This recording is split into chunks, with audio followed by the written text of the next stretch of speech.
En la tarde del 28 de noviembre de 2014, cuando México entero lloraba la partida de Roberto Gómez Bolaños, un hombre discreto guardaba en una caja fuerte de la Suiza documentos que hubieran cambiado para siempre la imagen del comediante más querido de América Latina.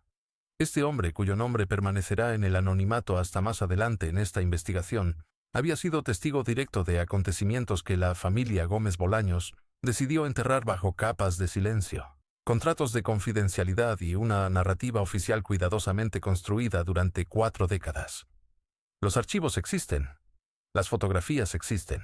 Los testimonios grabados en cintas magnéticas que nadie debía escuchar jamás también existen. Y ahora, después de 40 años de secretismo absoluto, después de muertes inexplicables de personas cercanas al círculo íntimo de Chespirito, después de demandas millonarias que buscaban silenciar voces incómodas, la verdad comienza a emerger como un fantasma que se niega a permanecer enterrado. La historia oficial nos dice que Roberto Gómez Bolaños fue un genio autodidacta, un hombre humilde que conquistó al mundo con su talento puro y su visión creativa sin precedentes. Pero los documentos desclasificados recientemente de la extinta Dirección Federal de Seguridad Mexicana cuentan algo muy diferente. Hablan de reuniones clandestinas en embajadas, de inversiones extranjeras sospechosas, de presiones políticas que convirtieron programas infantiles en herramientas de algo mucho más oscuro y calculado. 3 personas que trabajaron directamente con Chespirito durante los años 70 murieron en circunstancias extrañas entre 1998 y 2003. Ninguna investigación profundizó en las causas reales.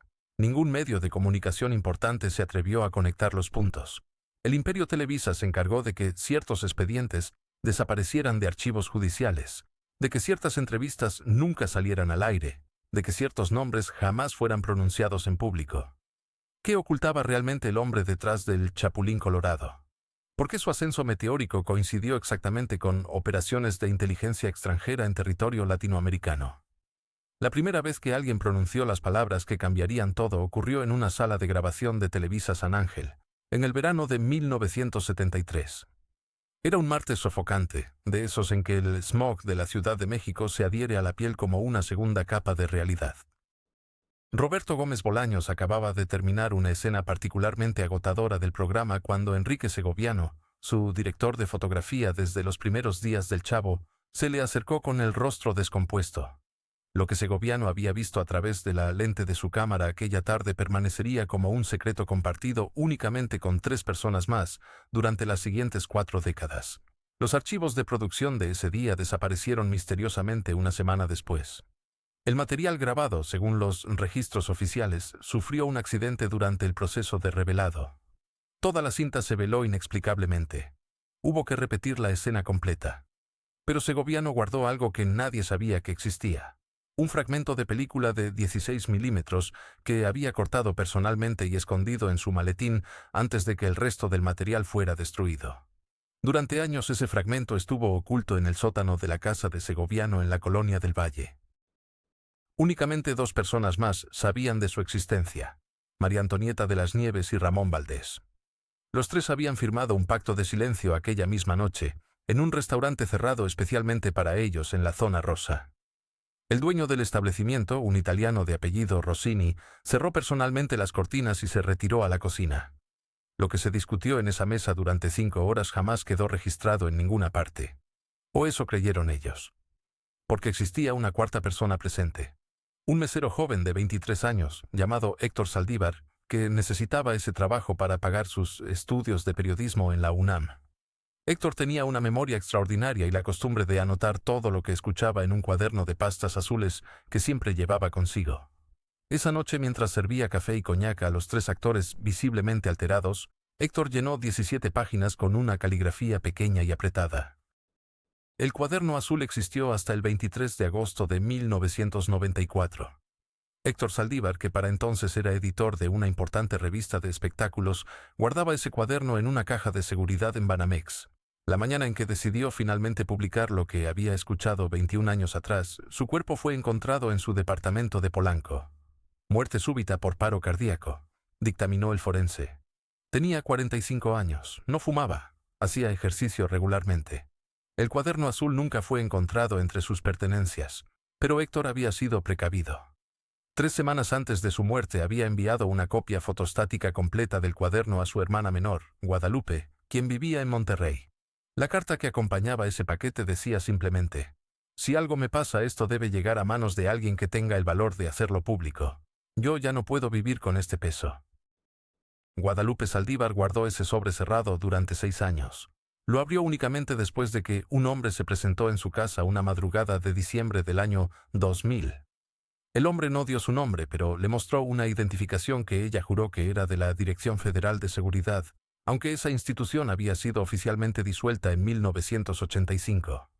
El hombre le hizo una sola pregunta: ¿dónde estaban los papeles de su hermano? Guadalupe mintió. Dijo que todo había sido destruido. El hombre la miró durante 1 minuto completo sin parpadear, luego se fue sin decir palabra. Esa misma noche Guadalupe leyó las 17 páginas fotocopiadas.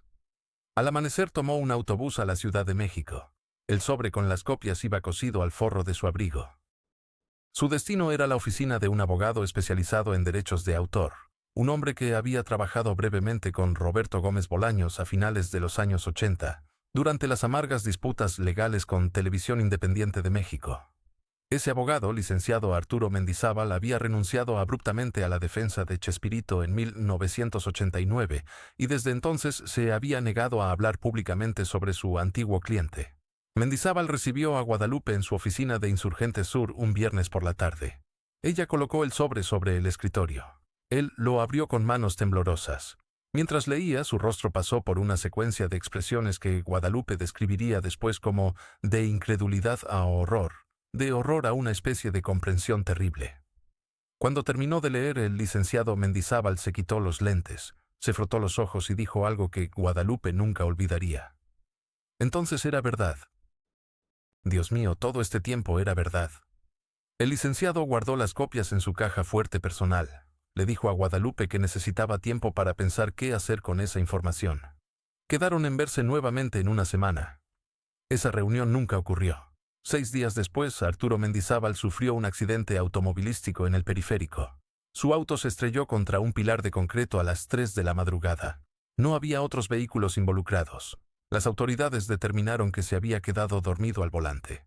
La caja fuerte del licenciado fue abierta por sus herederos 3 meses después. Estaba vacía, o casi. Únicamente encontraron un papel amarillento, doblado en 4 partes, con una dirección escrita a mano: Quai du Mont Blanc, 19, Ginebra, Suiza. Y un nombre: Klaus Zimmermann. Klaus Zimmermann resultó ser un abogado especializado en herencias y testamentos internacionales. Su bufete llevaba décadas manejando asuntos delicados para clientes latinoamericanos de alto perfil. Cuando se le preguntó sobre el caso Mendizábal, Zimmermann simplemente sonrió y dijo que el secreto profesional le impedía hacer comentarios. Pero un empleado de su oficina, cuyo nombre tampoco puede ser revelado por razones de seguridad, confirmó que en los archivos del bufete existía un expediente con el código GEB73. Las iniciales obviamente correspondían a Gómez Bolaños, el número al año en que todo comenzó. Lo que ese expediente contiene es lo que intentaremos revelar en esta investigación. Pero antes es necesario entender quién más sabía, quién más guardaba secretos similares, y por qué tantas personas vinculadas a este caso terminaron muertas o desaparecidas en circunstancias que las autoridades siempre calificaron como accidentales o naturales. La estadística es demasiado inquietante para ser coincidencia. De las 11 personas que tuvieron acceso directo a la información que Segoviano filmó aquel martes de 1973, 9 murieron antes de cumplir 60 años. La conversación que sostuvieron aquella tarde detrás de las cámaras jamás fue registrada oficialmente, pero lo que Segoviano llevaba en sus manos era suficiente para detener la producción del programa más exitoso de la televisión latinoamericana.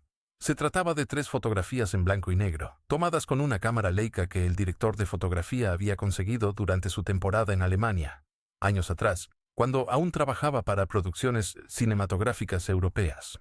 Las imágenes mostraban algo que nadie debía ver: el interior de una maleta de cuero desgastado, repleta de documentos mecanografiados en papel cebolla, el tipo de papel que utilizaban las agencias de inteligencia para comunicaciones que debían destruirse rápidamente. Roberto tomó las fotografías con manos temblorosas. La primera mostraba un membrete que él reconoció de inmediato, aunque jamás lo había visto en persona. La insignia del Departamento de Investigación Política y Social, la temida policía secreta mexicana que operaba desde los años 30. La segunda fotografía capturaba un párrafo subrayado en rojo. El sujeto en cuestión mantiene contacto regular con elementos vinculados a la producción de material subliminal destinado a audiencias infantiles. Procede vigilancia permanente. La tercera imagen era la más perturbadora. Una lista de nombres escritos a máquina, y el primero de todos era el suyo, seguido por una serie de números que parecían coordenadas o códigos de clasificación. Segoviano encendió un cigarrillo delicado sin filtro y exhaló el humo hacia el techo repleto de reflectores apagados. Su voz sonaba ronca cuando finalmente habló. Contó que había recibido la maleta de manos de un mensajero desconocido 3 días antes, en la puerta de su departamento en la colonia Nápoles. El hombre no dejó nombre, simplemente depositó el objeto en sus manos y desapareció escaleras abajo sin pronunciar palabra. Dentro, además de los documentos, había una nota manuscrita. Usted sabe lo que debe hacer, ya no hay tiempo. Lo que ninguno de los dos sabía en ese momento era que, el mismo día, a más de 2.000 kilómetros de distancia, en una oficina gubernamental de Langley, Virginia, un analista de la Agencia Central de Inteligencia archivaba un reporte con el título en inglés Cultural Influence Operations, Mexico Broadcasting Sector, 1973. El documento, desclasificado parcialmente 40 años después mediante una solicitud del Acta de Libertad de Información, contenía referencias específicas a programas de televisión latinoamericanos que habían logrado penetración masiva en demografías objetivo. El Chavo del Ocho aparecía mencionado en 3 ocasiones, siempre en el contexto de lo que los analistas denominaban vectores de influencia cultural transfronteriza. Pero había algo más en aquella maleta que Segoviano no mostró de inmediato a Roberto. En el fondo, envuelto en papel de seda amarillento, descansaba un cuaderno de tapas negras con las iniciales EAG, grabadas en dorado. Las páginas contenían anotaciones manuscritas fechadas entre 1968 y 1970, escritas en una caligrafía apretada y nerviosa. El autor del diario era Ernesto Alonso González, uno de los productores más influyentes de Televisa, conocido como el señor Telenovela, un hombre cuya reputación en la industria del entretenimiento mexicano era casi legendaria. Las entradas del diario revelaban conversaciones privadas, encuentros nocturnos en restaurantes discretos de Polanco, reuniones en oficinas sin placas identificatorias. Alonso había documentado meticulosamente cómo ciertos ejecutivos de la televisora recibían instrucciones precisas sobre el contenido de los programas, sugerencias que no provenían de departamentos creativos, sino de individuos que él identificaba únicamente con iniciales. En una entrada del 12 de marzo de 1970, Alonso escribió: «Hoy me pidieron que modificara el guión de la escena del patio. Querían que el personaje principal dijera una frase específica sobre la autoridad. No entiendo por qué tanto interés en un programa de niños. Les dije que consultaría con RGB. Insistieron en que no lo hiciera». Durante las semanas siguientes a ese encuentro en los estudios, Roberto Gómez Bolaños comenzó a experimentar lo que solo podía describirse como vigilancia sistemática. Su automóvil, un Chevrolet Impala color verde oscuro que estacionaba siempre en el mismo lugar frente a los estudios, apareció una mañana con el cristal del lado del conductor estrellado, aunque nada había sido robado. Su secretaria personal, Graciela Fernández, una mujer meticulosa que llevaba trabajando con él desde los días de la radio, recibió llamadas telefónicas anónimas a las 3 de la madrugada durante 5 noches consecutivas. Cuando finalmente descolgaba, solo escuchaba respiración pesada y después el clic del auricular al colgar. El 28 de agosto de ese mismo año, Enrique Segoviano no llegó a la grabación programada. Tampoco respondió a las llamadas telefónicas. 2 días después, su cuerpo fue encontrado en su departamento por la portera del edificio, quien había notado un olor extraño filtrándose bajo la puerta. El dictamen oficial del médico forense habló de muerte por causas naturales, un infarto masivo provocado por estrés laboral y tabaquismo crónico. Tenía 42 años, gozaba de salud envidiable según quienes lo conocían, y acababa de pasar un examen médico completo para renovar su póliza de seguros apenas 3 semanas antes. La maleta de cuero desapareció. Los documentos, las fotografías, el diario de Ernesto Alonso. Todo se esfumó como si jamás hubiera existido. Roberto intentó localizar a otros miembros del equipo que pudieran haber visto el material, pero se encontró con un silencio uniforme, casi ensayado.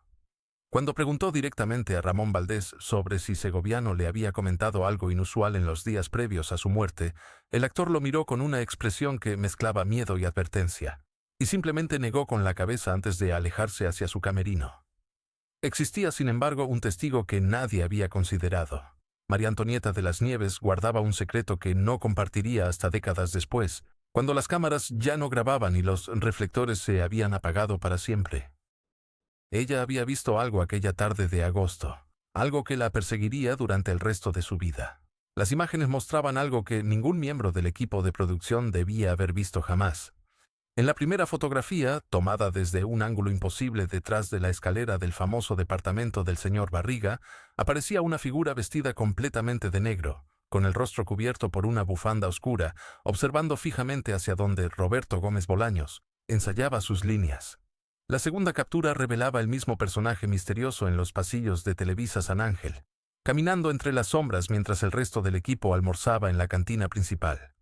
Pero era la tercera fotografía la que había hecho palidecer a Segoviano cuando la reveló en el cuarto oscuro de su apartamento en la colonia Roma, 3 noches después de haberla tomado.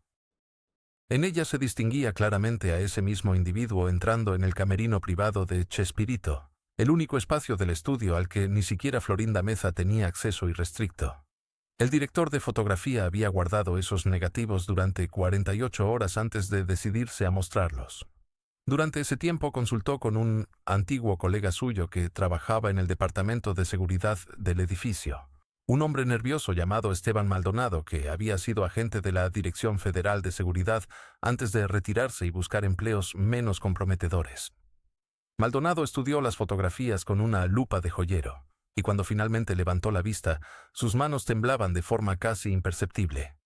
Lo que Maldonado reveló esa tarde de abril de 1978 cambiaría para siempre la manera en que Segoviano entendía su trabajo en el programa. Aquel visitante nocturno no era un intruso común.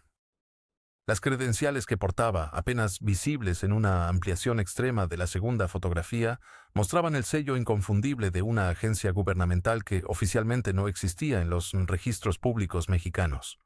Se trataba de una división especial creada durante el gobierno de Gustavo Díaz Ordaz, cuya función principal era monitorear figuras públicas con influencia masiva sobre la población.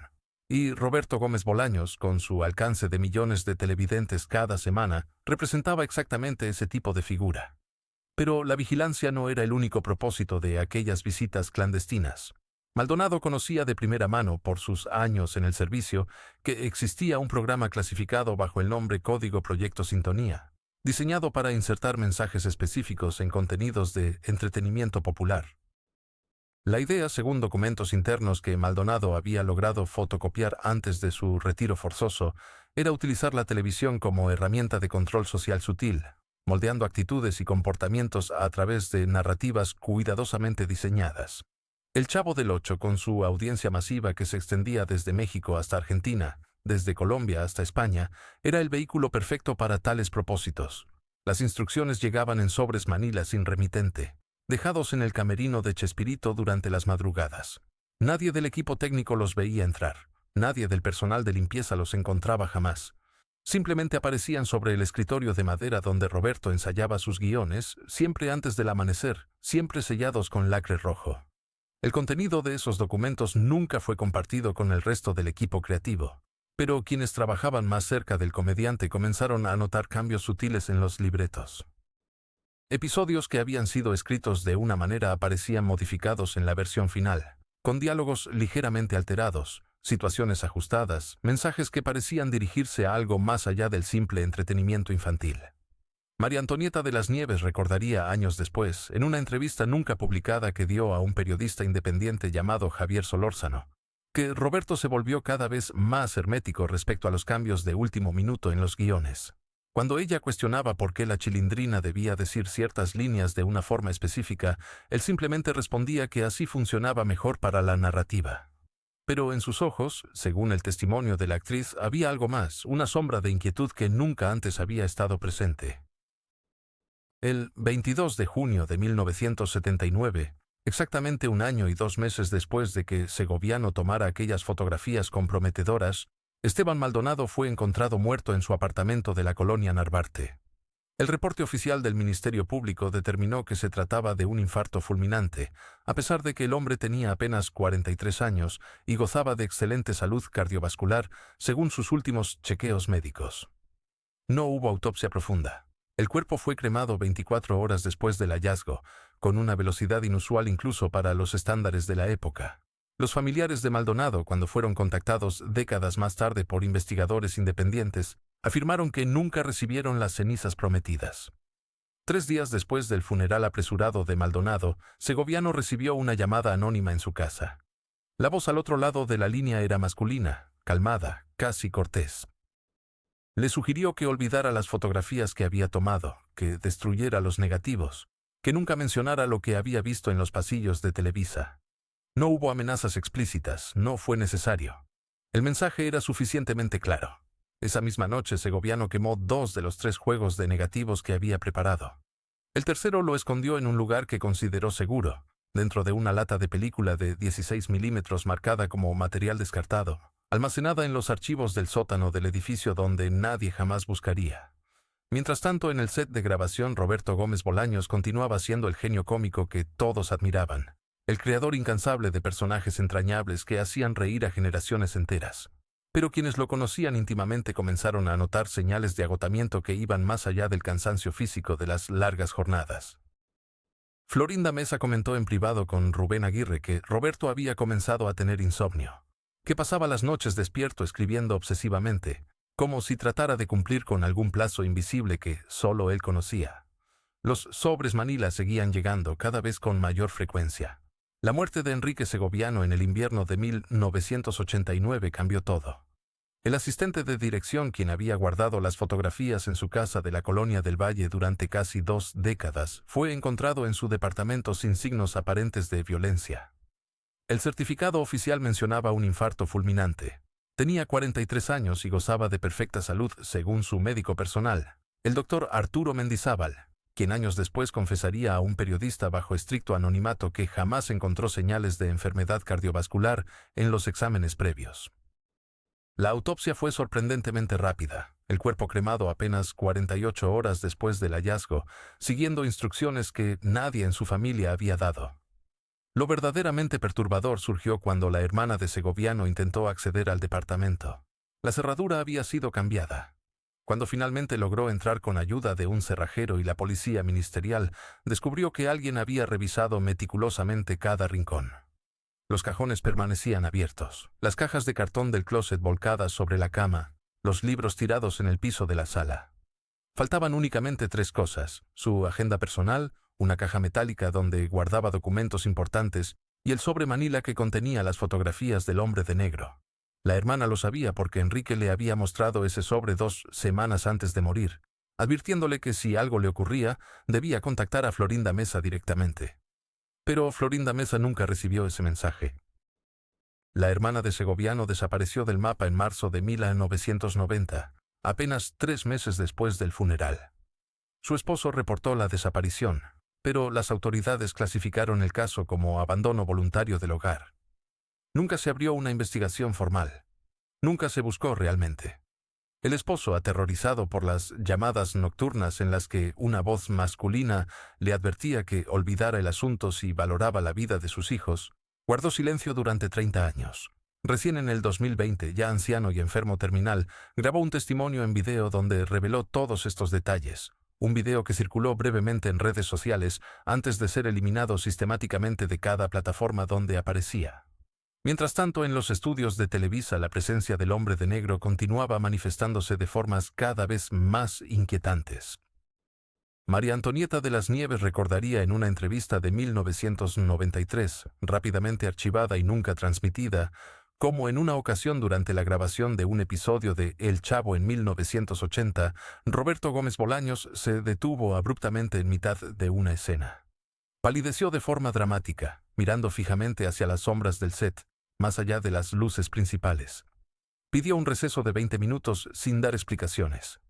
Cuando María Antonieta se acercó preocupada, él le susurró apenas audiblemente que lo había visto otra vez, parado junto a la cámara número 3, observándolo con esa intensidad que helaba la sangre.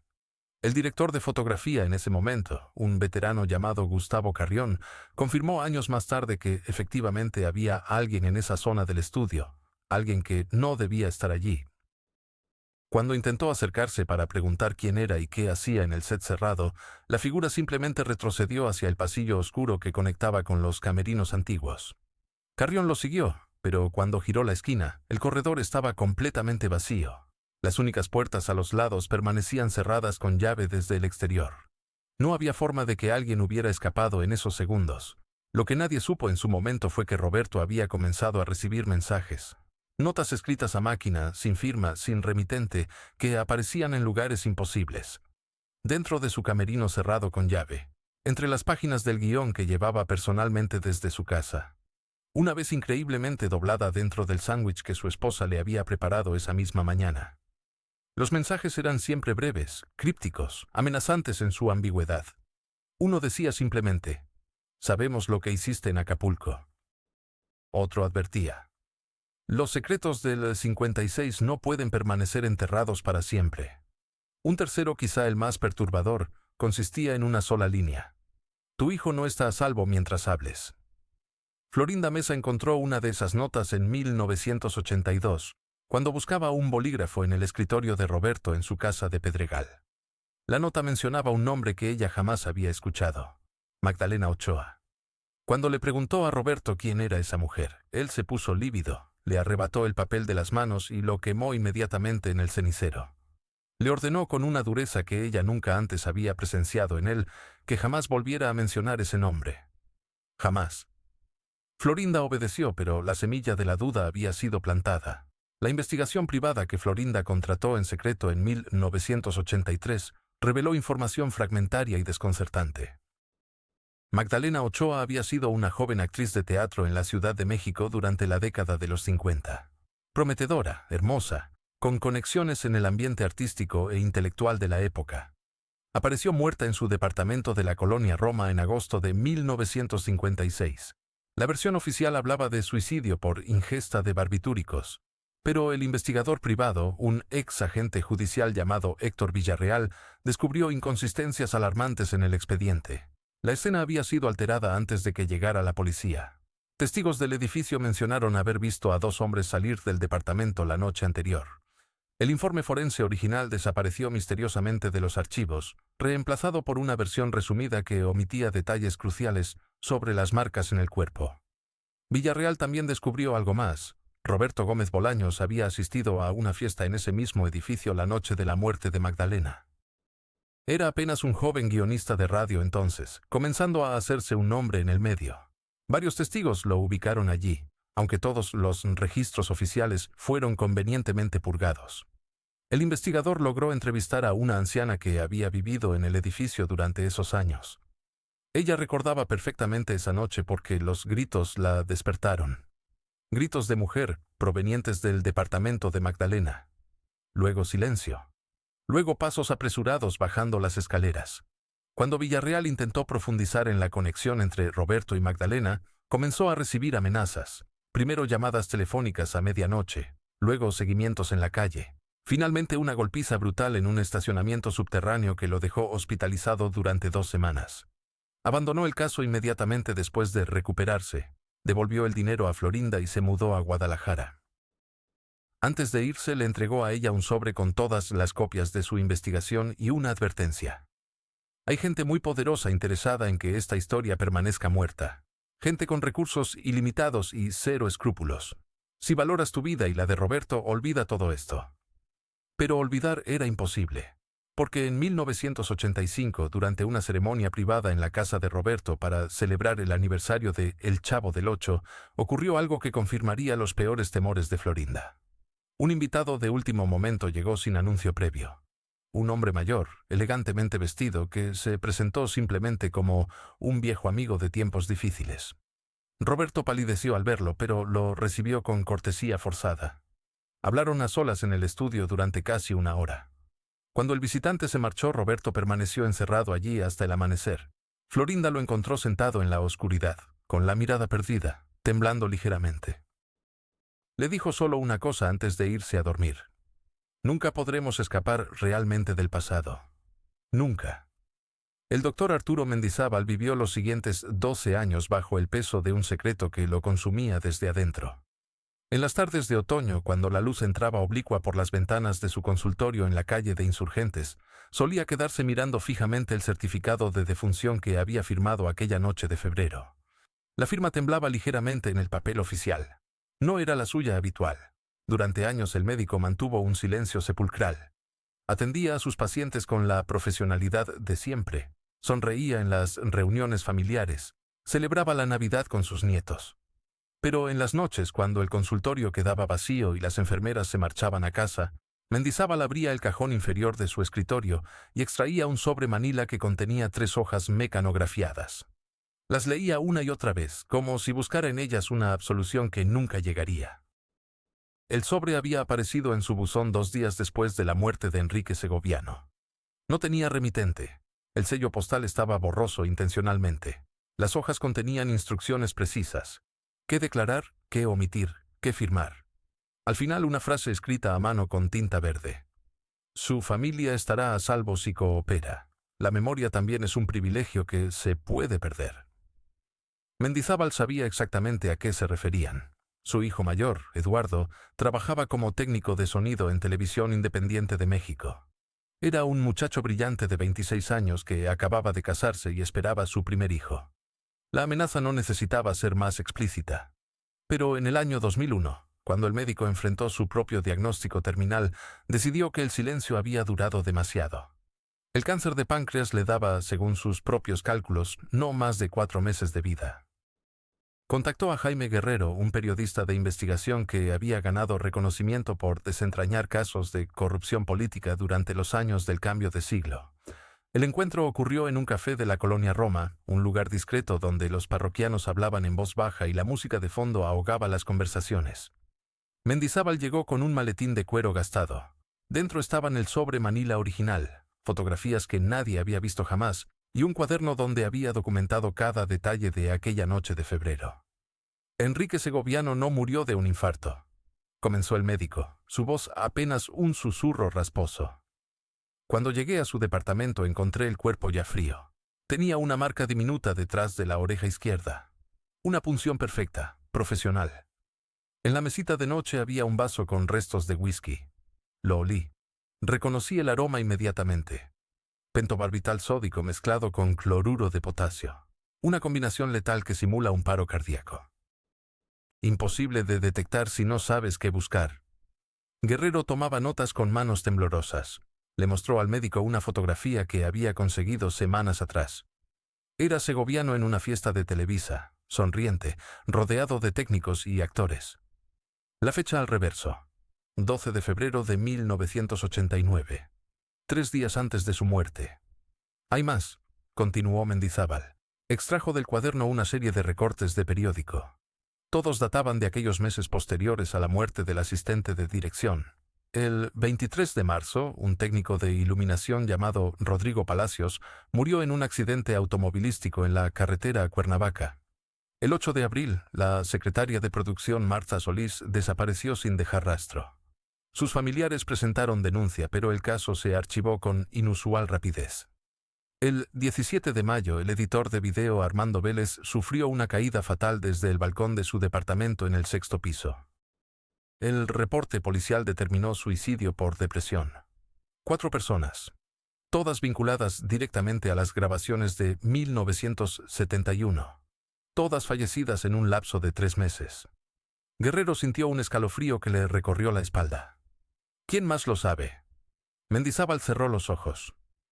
Jorge Alarcón, el utilero. Él vio las fotografías aquella noche en casa de Segoviano. Huyó a Estados Unidos en mayo del 89. Se cambió el nombre. Vivía en Los Ángeles bajo una identidad falsa cuando lo localicé en el 97. Trabajaba en una tintorería. Tenía tanto miedo que ni siquiera quiso verme. Solo me dijo por teléfono. Lo que vimos esa noche no debía existir. Hay gente que mataría por mantenerlo enterrado. Ya lo hicieron. El periodista revisó los documentos.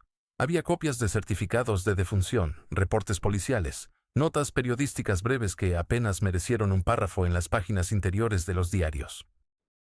Todo parecía accidental, rutinario, explicable. Pero la secuencia temporal revelaba un patrón inquietante. ¿Por qué ahora?, preguntó Guerrero. ¿Por qué después de tantos años decide hablar? Mendizábal tosió débilmente. Porque estoy muriendo y porque mi hijo ya no trabaja en televisión. Se fue a Canadá hace 6 años. Está a salvo. Y porque encontré esto hace 2 semanas. Extrajo del maletín un documento que parecía oficial. El membrete correspondía a la Dirección Federal de Seguridad, el temido Servicio de Inteligencia Mexicano disuelto en 1985. El documento estaba fechado el 9 de febrero de 1989, apenas 5 días antes de la muerte de Segoviano. Informe confidencial. Asunto. Operación Chespirito. Se confirma la existencia de material audiovisual no autorizado correspondiente a grabaciones de 1971. El sujeto ES mantiene en su poder copias fotográficas que comprometen la operación. Se recomienda acción inmediata para recuperar el material y neutralizar fuentes. Prioridad máxima. Autorización requerida para proceder. Al margen una firma ilegible y un sello oficial apenas visible por el paso del tiempo. Debajo escrito a mano con tinta roja. Autorizado. Proceder según Protocolo 7. Guerrero leyó el documento 3 veces. ¿Cómo consiguió esto? Un archivo olvidado, respondió Mendizábal. Cuando disolvieron la Dirección Federal de Seguridad, muchos documentos fueron destruidos. Otros terminaron en cajas que nadie supervisó adecuadamente. Un amigo que trabajó en la transición de archivos me lo pasó. Ni siquiera él sabe qué contiene exactamente. Solo vio el nombre Chespirito y pensó que podría interesarme. La revelación planteaba preguntas devastadoras. Si un servicio de inteligencia estaba involucrado, entonces la muerte de Segoviano no fue un crimen pasional ni un robo. Fue una operación planificada, ejecutada con precisión quirúrgica. Pero la pregunta que nadie se atrevía a formular en voz alta permanecía flotando en el aire húmedo de aquel café. ¿Qué secreto podía ser tan peligroso como para justificar 5 muertes y la intervención de los servicios de inteligencia? Mendizábal guardó los documentos en el maletín. Publique esto cuando yo muera, no antes, júreme que lo hará. Guerrero asintió solemnemente. El médico murió 7 semanas después, en un hospital privado de la Ciudad de México, rodeado de su familia. El periodista cumplió su promesa, pero cuando intentó publicar la investigación en el año 2002, todos los medios se negaron. Las puertas se cerraban con excusas educadas pero firmes. Era como si una fuerza invisible mantuviera la historia bajo llave. La mañana del 19 de abril de 1998, el cuerpo del ingeniero Rodrigo Salcedo apareció flotando en las aguas turbias del lago de Chapultepec. Las autoridades cerraron el caso en menos de 48 horas, determinando que se trataba de un accidente por intoxicación etílica. Nadie preguntó qué hacía un hombre abstemio conocido en todo su barrio por rechazar incluso el vino en las celebraciones familiares, nadando ebrio a las 3 de la madrugada en un lago cerrado al público. Salcedo había sido durante 15 años el técnico de mantenimiento exclusivo del edificio donde funcionaban los estudios de Televisión Independiente de México. Más importante aún, era el único autorizado para acceder a los archivos técnicos del Sótano 3, esa zona que ni siquiera aparecía en los planos oficiales del inmueble. Su viuda, Mercedes Salcedo de García, insistió durante meses en que su esposo había recibido amenazas telefónicas la semana anterior a su muerte. Llamadas que llegaban siempre después de medianoche, donde una voz sin inflexión le repetía la misma frase. Los muertos no hablan, ingeniero. El expediente policial desapareció misteriosamente del Archivo Central de la Ciudad de México en el año 2001. Cuando la familia intentó obtener una copia, les informaron que nunca había existido tal investigación. Los registros computarizados mostraban un vacío absoluto. Como si Rodrigo Salcedo jamás hubiera muerto, como si nunca hubiera existido. Pero existió. Y sabía demasiado. 3 semanas antes de su muerte, el ingeniero había contactado a un periodista de investigación llamado Ernesto Villaseñor. Se reunieron en un café discreto de la colonia Condesa, lejos de las miradas habituales. Villaseñor conservó durante años las notas de aquel encuentro, escritas con tinta azul en un cuaderno de pasta dura que guardaba bajo llave en una caja fuerte. En esas páginas, con letra apretada y nerviosa, describió la conversación que cambiaría su percepción de todo lo que creía saber sobre la televisión mexicana. Salcedo le habló de carretes de película que debían ser destruidos pero que él había escondido. Negativos originales que mostraban escenas descartadas, tomas falsas, momentos que nunca debieron grabarse.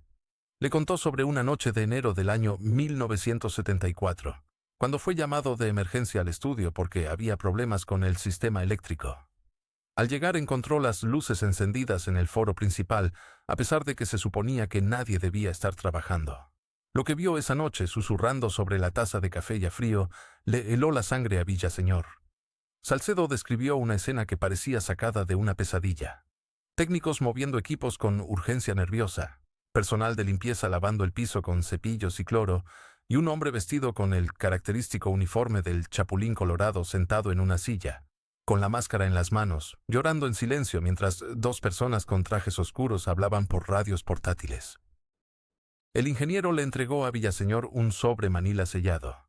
Dentro había fotografías en blanco y negro, borrosas pero inquietantemente claras en sus detalles esenciales. La primera mostraba una ambulancia sin identificación estacionada en la entrada de servicio del estudio. La segunda capturaba una camilla cubierta con una sábana siendo cargada por paramédicos sin uniformes oficiales. La tercera, la más perturbadora, mostraba un primer plano de una mano infantil colgando bajo el borde de esa sábana. Villaseñor nunca publicó nada. 4 días después de la muerte de Salcedo, su departamento fue saqueado. Los ladrones no se llevaron el televisor, ni el equipo de sonido, ni las joyas de su esposa. Solo se llevaron una cosa: el cuaderno de pasta dura con las notas de la entrevista. Las fotografías habían sido guardadas en otro lugar, en casa de su madre en Guadalajara. Cuando fue a buscarlas 2 semanas después, descubrió que la anciana había sufrido un incendio en su cocina. Las llamas consumieron únicamente el armario donde guardaba documentos importantes. El resto de la casa quedó intacto. El periodista abandonó la investigación, dejó su trabajo en el periódico, se mudó a Monterrey, cambió de profesión. Durante años se dedicó a vender seguros de vida, evitando cualquier tema relacionado con la televisión o el entretenimiento. En las raras ocasiones en que alguien mencionaba a Chespirito en su presencia, cambiaba de tema con una rapidez que rozaba la paranoia. Pero el caso del ingeniero Salcedo no fue el único eslabón de una cadena que comenzaba a mostrarse demasiado evidente para quienes sabían dónde mirar. En julio de 1999, exactamente 1 año y 3 meses después de la muerte del técnico, falleció en circunstancias igualmente extrañas la señora Guadalupe Moreno, quien había trabajado durante 28 años como asistente de vestuario en los programas. Su muerte fue atribuida a un fallo cardíaco fulminante, a pesar de que gozaba de salud envidiable y había pasado un examen médico completo apenas 2 semanas antes. Guadalupe había comentado con varias amigas del vecindario que estaba escribiendo sus memorias. Quería contar las historias detrás de las cámaras, los secretos del vestuario, las anécdotas que el público nunca conoció. Su hija encontró el manuscrito a medio terminar en su escritorio. Las últimas páginas, las que correspondían al capítulo titulado La noche que todo cambió, habían sido arrancadas con violencia. Los bordes irregulares del papel mostraban que alguien había tenido prisa. Los vecinos reportaron haber visto un automóvil negro estacionado frente a la casa de Guadalupe durante 3 noches consecutivas antes de su muerte. Un vehículo sin placas, con los vidrios polarizados, del que nunca bajó nadie pero que permanecía allí desde el anochecer hasta el amanecer. Como un centinela, como una advertencia. El patrón se repetía con una regularidad escalofriante. Cada persona que se acercaba demasiado a aquella verdad enterrada bajo décadas de risas enlatadas y disfraces coloridos, terminaba silenciada de una forma u otra. Algunos morían en accidentes inexplicables. Otros simplemente desaparecían, dejando atrás vidas a medio vivir y familias destrozadas por preguntas sin respuesta. Y los expedientes, las pruebas, los documentos, se evaporaban como si jamás hubieran existido. En el archivo personal del Dr. Mendizábal, guardado en una caja de seguridad de un banco suizo, existe un documento que nunca vio la luz pública. Es una lista mecanografiada en papel cebolla, con membrete de una institución gubernamental cuyo nombre fue borrado con líquido corrector. La lista contiene 17 nombres, junto a cada nombre una fecha. Junto a cada fecha una sola palabra, neutralizado. El nombre de Rodrigo Salcedo aparece en el puesto número 9. La casete número 37 permaneció oculta durante 23 años en el doble fondo de un baúl de utilería que nadie se atrevió a abrir después del incendio. Cuando finalmente llegó a manos de la periodista Lucía Mendívil en el verano del 2021, lo primero que notó fue la etiqueta amarillenta escrita con tinta azul desvanecida. No transmitir. Archivo personal R. G. C. marzo 73. Las iniciales correspondían a Roberto Gómez Bolaños, pero la fecha no coincidía con ninguna grabación oficial registrada en los archivos de Televisión Independiente de México. Era como si aquella cinta jamás hubiera existido en los libros de producción.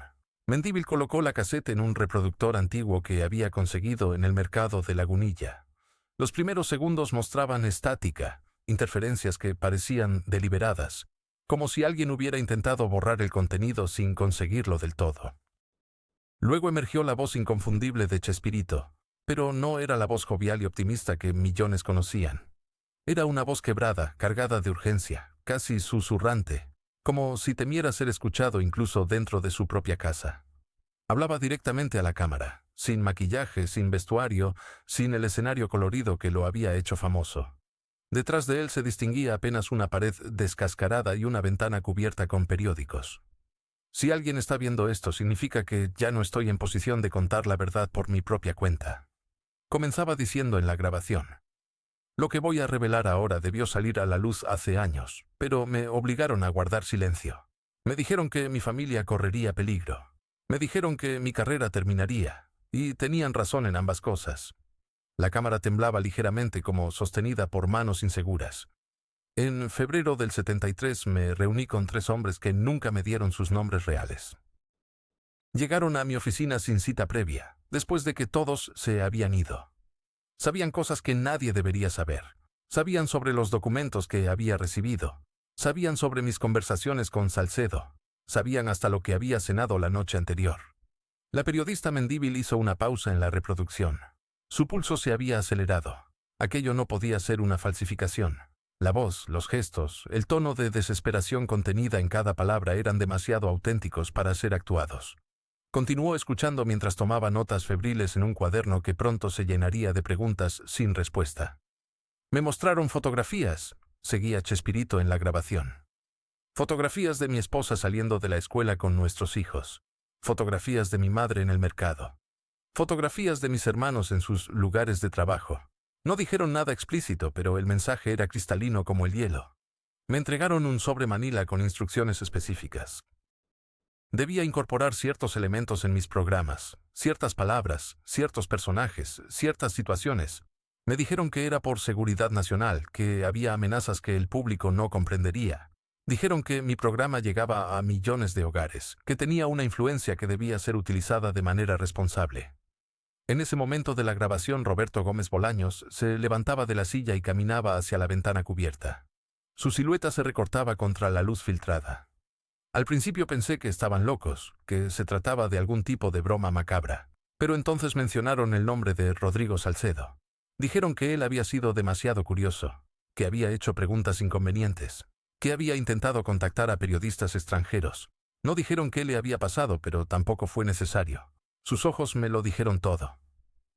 Se volvía nuevamente hacia la cámara, y por primera vez en la grabación era posible ver lágrimas recorriendo sus mejillas. Yo no soy un héroe, soy un comediante, un escritor, un hombre que solo quería hacer reír a la gente. Pero me convertí en otra cosa sin desearlo. Me convertí en un mensajero. La cinta continuaba con revelaciones que helaban la sangre. Chespirito explicaba cómo ciertos episodios de sus programas contenían códigos insertados deliberadamente, nombres de calles que correspondían a lugares de reuniones clandestinas, fechas mencionadas casualmente que señalaban operativos, números telefónicos divididos en diálogos aparentemente inocentes. Todo estaba diseñado para pasar desapercibido ante el espectador común, pero perfectamente visible para quienes sabían dónde mirar. El chapulín colorado del episodio transmitido el 14 de noviembre del 74. Decía en la grabación con voz temblorosa. Mencionaba una dirección en la colonia Roma que correspondía a un punto de contacto usado por disidentes políticos. 48 horas después de la transmisión, ese lugar fue allanado. Detuvieron a 11 personas. 3 de ellas nunca fueron vistas de nuevo. Mendívil detuvo la reproducción. Sus manos temblaban. Aquello significaba que millones de personas habían sido testigos involuntarios de una red de vigilancia y control social sin precedentes. Cada episodio, cada chiste, cada escena aparentemente inofensiva podría haber sido parte de un sistema de comunicación encriptado utilizando el medio más inesperado, la televisión familiar. Rebobinó la cinta y escuchó nuevamente las últimas palabras de aquella confesión desgarradora. Hice esta grabación porque no puedo seguir viviendo con este peso. Si me pasa algo, si desaparezco, si muero de manera repentina, que alguien sepa la verdad. No fui libre durante todos estos años. Mi risa era real, mi amor por mi trabajo era real, pero siempre hubo sombras detrás de las cámaras. Sombras con poder para destruir vidas. Sombras que todavía están ahí, observando, controlando, utilizando el entretenimiento como arma. La imagen se volvía borrosa, la estática regresaba, y luego solo quedaba el silencio blanco de una cinta que había llegado a su final.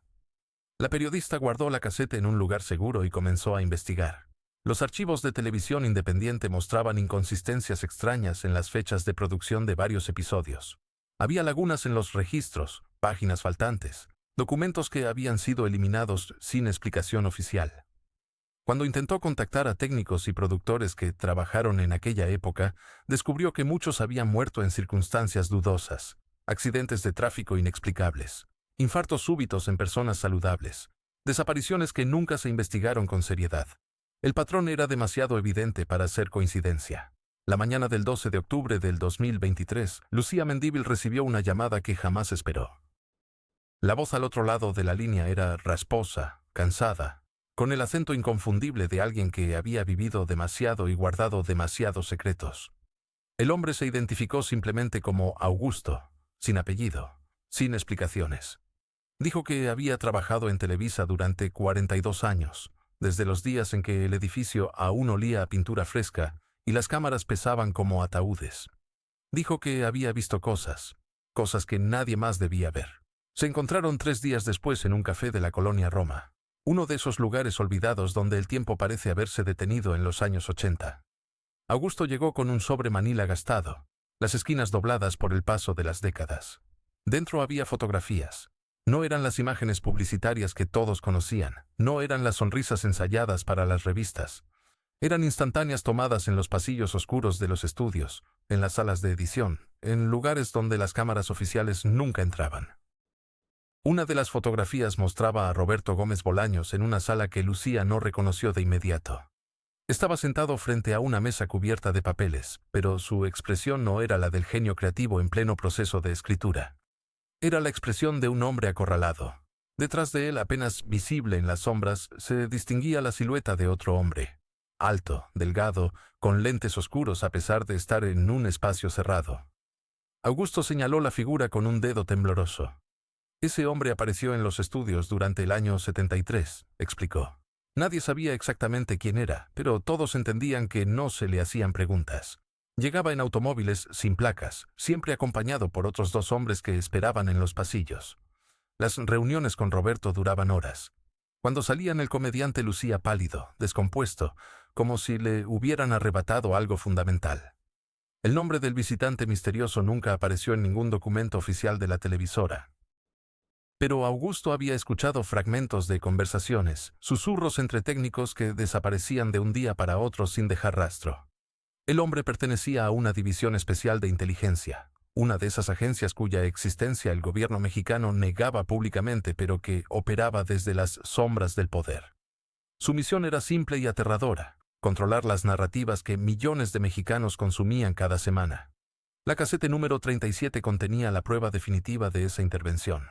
En la grabación completa que Lucía finalmente logró restaurar con ayuda de un ingeniero de audio retirado, Roberto Gómez Bolaños hablaba sin filtros sobre las presiones que había soportado durante años.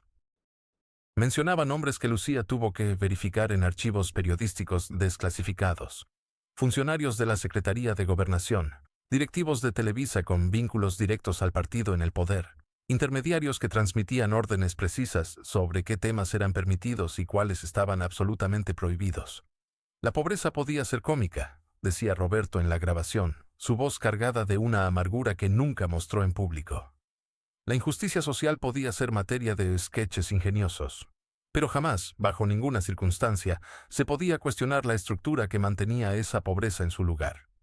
Jamás se podía señalar a los responsables reales. El humor debía ser un anestésico, no un bisturí.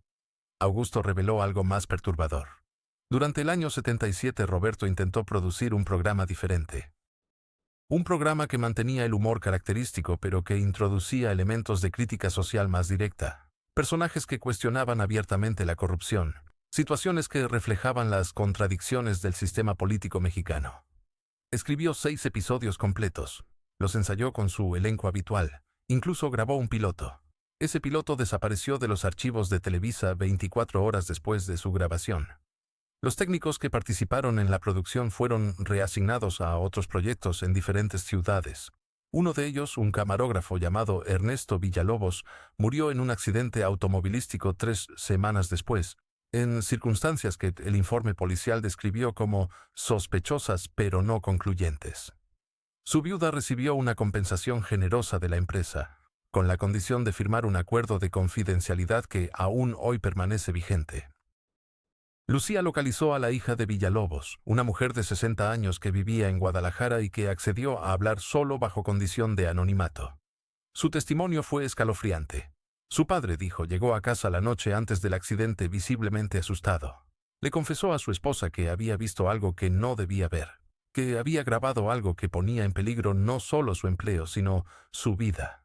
Le entregó un pequeño rollo de película que le pidió esconder y nunca revelar.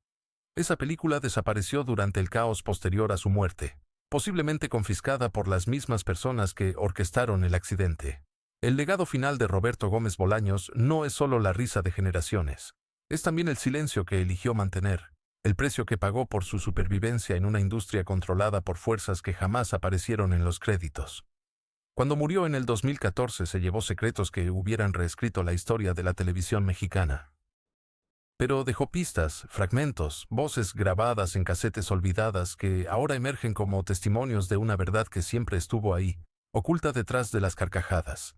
La casete número 37 permanece ahora en un lugar seguro, resguardada como lo que realmente es. Un documento histórico que revela las grietas entre el entretenimiento y el control, entre el genio creativo y las cadenas invisibles que lo limitaron.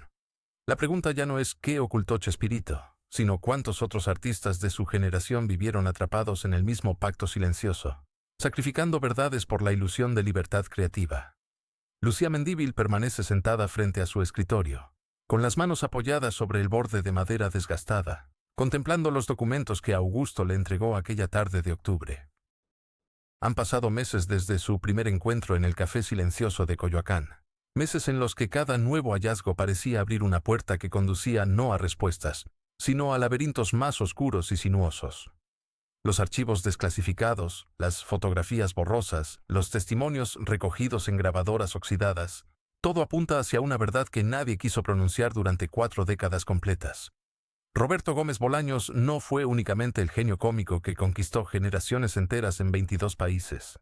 Fue también el custodio involuntario de algo mucho mayor, algo que las altas esferas del poder mexicano necesitaban mantener invisible, enterrado bajo capas de risas enlatadas y sketches inolvidables.